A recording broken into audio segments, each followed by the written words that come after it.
وہ آیت ہے جس آیت نے بڑے بڑے سنگ دل لوگوں کے دلوں کو تبدیل کیا، نرم کیا اور انہیں اسلام کی طرف متوجہ فرمایا۔ یہی وہ آیت ہے جس نے اقسم بن سیفی رضی اللہ تعالیٰ عنہ کو اسلام کی طرف متوجہ فرمایا۔ یہ اپنے قبیلے اور قوم کے سردار تھے۔ جب ان کو معلوم ہوا کہ مکہ کی سرزمین پہ ایک شخص جو اپنے آپ کو محمد رسول اللہ صلی اللہ علیہ وسلم کہتا ہے، اپنے اللہ کا نبی، آخری نبی ہونے کا دعوے دار ہے، تو خواہش کا اظہار کیا کہ میں اس نبی کے پاس جاؤں اور ان سے پوچھوں کہ تم ہو کون؟ لیکن ان کے قوم کے لوگوں نے کہا کہ آپ ہمارے سردار ہیں، آپ ہمارے بڑے ہیں، یہ ہم مناسب نہیں سمجھتے کہ آپ خود جا کر ان کی خدمت میں حاضر ہوں، بلکہ ہمارا مشورہ یہ ہے کہ اپنی قوم کے 2 ذہین اور فقیر قاصدوں کو منتخب کیا جائے اور وہ لوگ جا کر آپ کا پیغام ان تک پہنچائیں اور ان سے آپ کے پیغام کا جواب طلب کریں۔ جب وہ قاصد وہاں پہنچے، انہوں نے رسول اللہ صلی اللہ علیہ وسلم کے سامنے حاضر ہو کر 2 سوال کیے، من انت ما انت، آپ کون ہیں اور آپ کیا ہیں؟ رسول اللہ صلی اللہ علیہ وسلم نے پہلے سوال کے جواب میں کہا، انا محمد بن عبداللہ، کہ میرا نام محمد ہے اور میرے والد کا نام عبداللہ ہے۔ اور دوسرے سوال کے جواب میں یہ آیت، ان اللہ یأمر بالعدل والاحسان وایتاء ذی القربى وینہی عن الفحشاء والمنکر والبغی یعظکم لعلکم تذکرون، تلاوت فرمائی۔ جب ان قاصدوں نے یہ آیت سنی، خواہش کا اظہار کرنے لگے کہ اسے بار بار ہمیں سنایا جائے تاکہ ہم اس آیت کو یاد کر لیں اور اپنے سردار کو جا کر یہ آپ کا جواب اور آپ کا پیغام سنا دیں۔ رسول اللہ صلی اللہ علیہ وسلم اس آیت کو بار بار پڑھتے رہے، بار بار سناتے رہے، یہاں تک کہ ان لوگوں کو یاد ہو گیا۔ یاد ہونے کے بعد جب وہ اپنی قوم میں، اپنے سردار میں، اپنے قبیلے میں واپس آئے، اپنے سردار کو کہا کہ ہم نے 2 سوال کیے تھے، تم کون ہو؟ اس کا جواب انہوں نے دیا، میں محمد ہوں، میرے والد کا نام عبداللہ ہے۔ اور جب ہم نے سوال کیا تم کیا ہو، تو انہوں نے یہ کچھ الفاظ، کچھ جملے ہمیں یاد کروائے، اپنا تعارف کروایا، وہ جملے انہوں نے سنائے۔ لیکن یاد رکھو، جب انہوں نے کہا کہ میں محمد ہوں، میرا نام عبداللہ ہے، اپنی قوم کے بارے میں زیادہ تعارف نہیں کروایا۔ ہم نے لوگوں سے پوچھا کہ یہ شخص کون ہے، یہ کس قبیلے سے تعلق رکھتا ہے، کس قوم سے تعلق رکھتا ہے؟ تو لوگوں نے کہا اس کا خاندان بہت بڑا ہے، اس کی قوم بہت بڑی ہے، بڑے عالی منصب والے ہیں، بہت بڑا عزت اور مقام والا ان کا خاندان اور ان کا قوم اور قبیلہ ہے، بڑے منصب پر فائز ہیں، لیکن ان کی زبان سے میں نے نہیں سنا۔ تو وہ اکثر بن سیفی کہنے لگے، میری خواہش ہے کہ یہ وہ پیغام ہے کہ جو غلط نہیں ہو سکتا، یہ وہ پیغام ہے جو کسی عام انسان کا نہیں ہو سکتا۔ ہم سارے کے سارے چلتے ہیں رسول اللہ صلی اللہ علیہ وسلم کی خدمت میں اور وہاں جا کر اسلام قبول کر لیتے ہیں، کہیں ایسا نہ ہو کہ ایسی خوبصورت اور مبارک فرمان اور آیات سننے کے باوجود بھی ہم جیسے لوگ محروم ہو جائیں اور ہم سے پہلے لوگ سبقت لے جائیں۔ حضرت اقسم بن سیفی اپنے پوری قوم کے ساتھ رسول اللہ صلی اللہ علیہ وسلم کی خدمت میں حاضر ہو کر اسلام قبول کرنے والے اس آیت کی وجہ سے سبب اور ذریعہ بنے۔ حضرت عثمان بن مظعون فرماتے ہیں کہ میں اسلام کو لا چکا تھا، لیکن اسلام نے میرے دل کے اندر، میرے دماغ کے اندر، میرے قلب کے اندر جو جڑیں مضبوط کی وہ اس آیت کی وجہ سے کی۔ اسلام کے بڑے بڑے دشمن جب یہ آیت سننے لگے، سننے کے بعد بے اختیار پکار خیال اٹھے کہ یہ کسی انسان کا کلام نہیں ہے، یہ کسی جادوگر کا کلام نہیں ہے، کوئی انسان ایسے جملے بول ہی نہیں سکتا، یہ کلام کسی ایسی ذات کا ہے جو انسان نہیں ہو سکتی۔ بڑے بڑے جادوگر رہتے تھے عرب کے اندر، لیکن جب یہ آیت سنتے تھے انہوں نے کہا یہ کسی عام انسان کے الفاظ نہیں ہیں، کوئی انسان اس انداز میں ان الفاظ کو جوڑ نہیں سکتا۔ تو اللہ تبارک و تعالی نے انہی آیات کے متعلق بہت خوبصورت قسم کے احکامات ارشاد فرمائے۔ حضرت عبداللہ بن مسعود رضی اللہ تعالیٰ عنہ کے بارے میں آتا ہے، فرماتے ہیں کہ اس آیت کے اندر اللہ تعالیٰ نے تمام چیزوں کو جمع کر دیا، جو اچھائی ہے وہ بھی جمع کر دی، جو برائی ہے وہ بھی جمع کر دی، کہ یہ اچھے کام آپ نے کرنے ہیں اور یہ برے کام ان سے آپ نے اپنے آپ کو بچانا ہے۔ تو اس لیے علماء کرام نے قرآن کریم کی تفسیر اور روشنی کے اندر فرمایا کہ یہ ایک آیت پورے عالم کے اصلاح کا بنیادی مرکز اور کردار ہے۔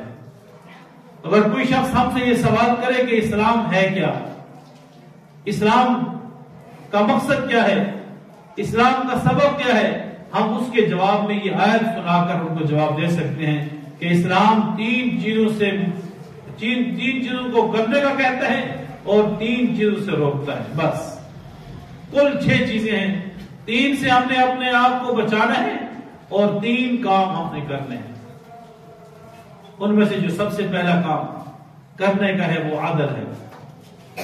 عدل عام الفاظ میں بھی ہم استعمال کرتے ہیں، عدل بھی کہتے ہیں، انصاف بھی کہتے ہیں، برابری بھی کہتے ہیں، مساوات بھی کہتے ہیں، یہ سارے ایک معنی میں ہیں۔ تو عدل کا معنی برابری ہے، انصاف ہے لغت کے اندر، لیکن امام ابن عربی رحمہ اللہ بہت بڑے مفسر ہیں، وہ فرماتے ہیں کہ اس عدل کا مفہوم تو یہی ہے برابری کرنا، انصاف کرنا، لیکن جب اس عدل کا تعلق مختلف چیزوں کے ساتھ ہوتا ہے تو اس کی حیثیت اور اس کا معنی تبدیل ہو جاتا ہے۔ اب عدل کے 3 معنی انہوں نے بیان فرمائے۔ پہلا عدل کا معنی یہ ہے کہ اپنے رب کے ساتھ عدل کرنا۔ پہلا عدل کا معنی یہ ہے کہ اپنے رب کے ساتھ عدل کرنا، اپنے رب کے ساتھ انصاف کرنا۔ اللہ نے ہمیں پیدا فرمایا، اللہ ہمارا خالق ہے، اللہ ہمارا رازق ہے، اللہ ہی ہمارا مشکل کشا ہے۔ ہم اللہ کی کتنی مان کر چلتے ہیں؟ اگر ہم اللہ کی مان کے چلیں گے، اللہ کو حقیقی معنوں میں مشکل کشا کہیں گے، زبان سے نہیں، دل سے کہیں گے کہ یا اللہ تو ہماری مشکلوں کو ٹالنے والا ہے، یا اللہ تو ہمیں رزق دینے والا ہے، یا اللہ تو ہمارے نفع نقصان کا مالک ہے، صرف زبان سے نہیں، جب ہم دل سے اللہ کو اپنا رب مانیں گے یہ عدل ہوگا، یہ انصاف ہوگا اللہ تعالیٰ کے ساتھ۔ اگر ہم زبان سے کہتے ہیں یا اللہ تو ہی خالق ہے، تو ہی رازق ہے، لیکن یقین یہ ہے کہ جب تک میں اس دروازے پہ نہیں جاؤں گا مجھے رزق میسر نہیں ہوگا، یا اللہ مشکل کشا تو ہی ہے، لیکن جب تک یہ بندہ میری مدد نہیں کرے گا میری مشکلیں حل نہیں ہوں گی۔ یہ زبان سے تو ہم اللہ کو خالق اور رازق مانتے ہیں، جبار اور قہار مانتے ہیں، لیکن خوف، ڈر، طمع، امید، توقع اور وابستگیاں ہماری اللہ کے علاوہ کسی اور کے ساتھ ہوں تو یہ عدل نہیں ہوگا، عدل کے مقابلے میں یہ ظلم ہوگا۔ جب پیدا ہمیں اللہ نے کیا، مشکل سے نکالنے والا اللہ کی ذات ہے، ہدایت دینے والے اللہ کی ذات ہے، غلط راستے پہ اگر ہم جا رہے ہوں اس راستے سے روکنے والی اللہ کی ذات ہے، تو پھر ہمیں کسی اور سے توقع اور وابستگی کیوں ہونی چاہیے؟ یہ پہلا معنی ہے عدل کا کہ اپنے رب کے ساتھ عدل کرنا۔ جہاں رب کی بات آ جائے وہاں قوم بھی پیچھے، قبیلے بھی پیچھے، ذات بھی پیچھے، اپنا نفس بھی پیچھے۔ میرا دل کرتا ہے کہ میں یہ کام کروں مگر میرا رب کچھ اور کہتا ہے، تو میں نے اپنے نفس کی نہیں اپنے رب کی مان کے چلنا ہے، اگر میں نے اپنے نفس کو مان لیا، اپنے رب کو چھوڑ دیا، تو یقین جانیے یہ عدل نہیں کیا، میں نے ظلم کیا ہے اللہ تعالیٰ کے ساتھ۔ کہتا ہوں اللہ میرا مالک ہے، میں اللہ کی مان کے چلتا ہوں، مانتا نہیں ہوں، نہ مانتا اپنے دل کی ہوں۔ جب تک میرا دل میرے ساتھ، میرے نفس کے ساتھ مطمئن لگا ہوا ہے تو میں وہ کام کر رہا ہوں۔ جب میرے نفس نے مجھے تھوڑا سا بھی آگے پیچھے متنفر کر دیا، منتشر کر دیا، میں نے رب کی بات کو ٹھکرا کر اپنے نفس کے پیچھے چلنا شروع کر دیا۔ تو پہلا معنی یہ ہے کہ اپنے رب کے ساتھ انصاف کریں، اللہ کے ساتھ انصاف کریں، خالق کے ساتھ انصاف کریں۔ اور دوسرا معنی یہ ہے کہ اپنے نفس کے ساتھ انصاف کریں۔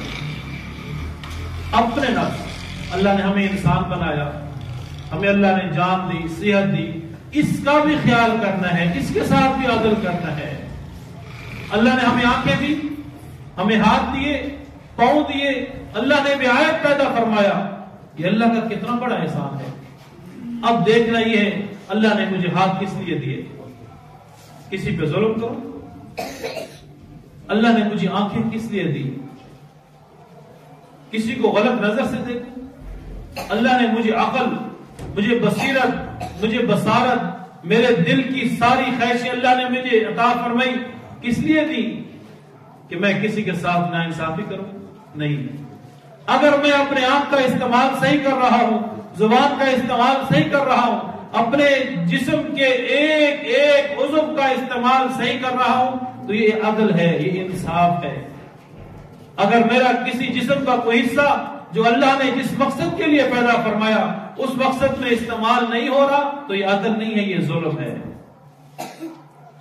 میرا ہاتھ اگر کسی کے گربان میں جائے گا، یہ عدل نہیں ہوگا، یہ ظلم ہوگا۔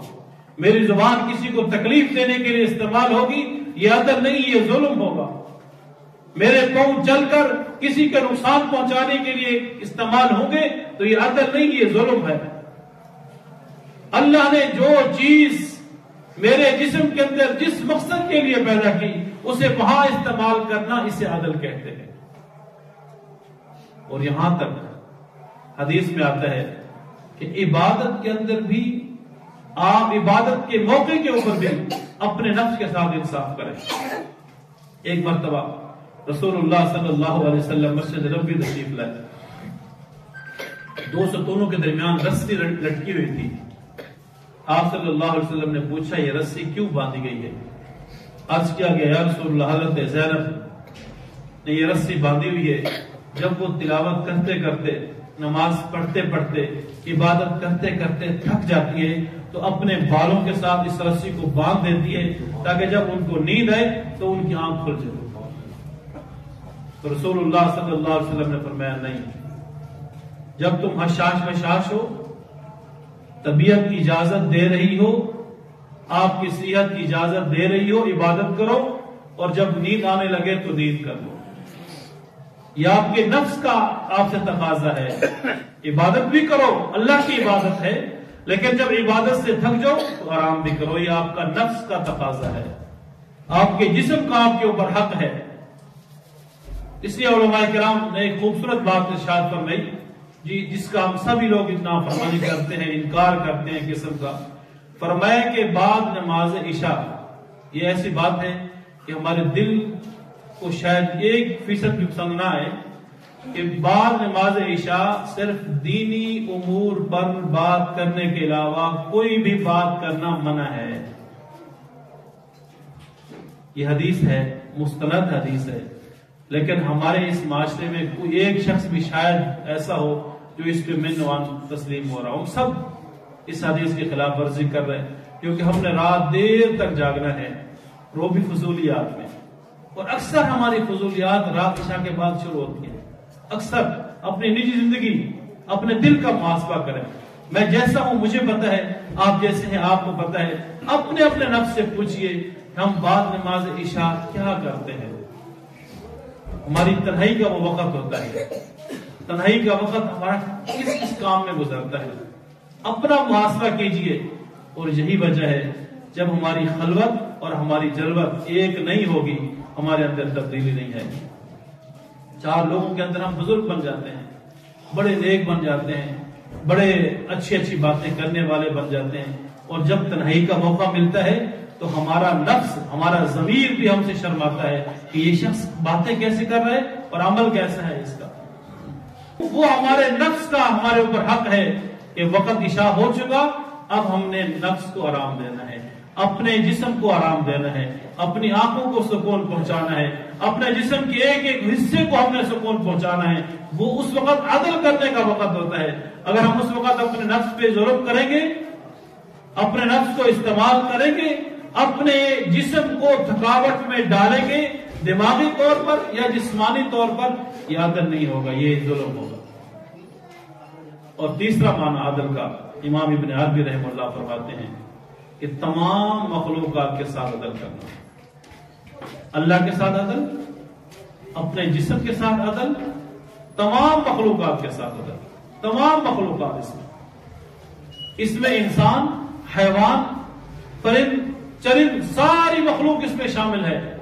یہاں تک کہ علماء نے لکھا اگر آپ لوگ جانور پالتے ہیں، کسی گھر میں کتے ہیں، بلیاں ہیں، پرندے ہیں، کبوتر ہیں، چڑیاں ہیں، خرگوش ہیں، مختلف قسم کی مرغیاں ہیں، بکریاں ہیں، گائے، بھینس، مختلف قسم کے جانور، پرندے کچھ بھی ہوں، ان کے حقوق کا خیال کرنا بھی عدل کے اندر شامل ہے۔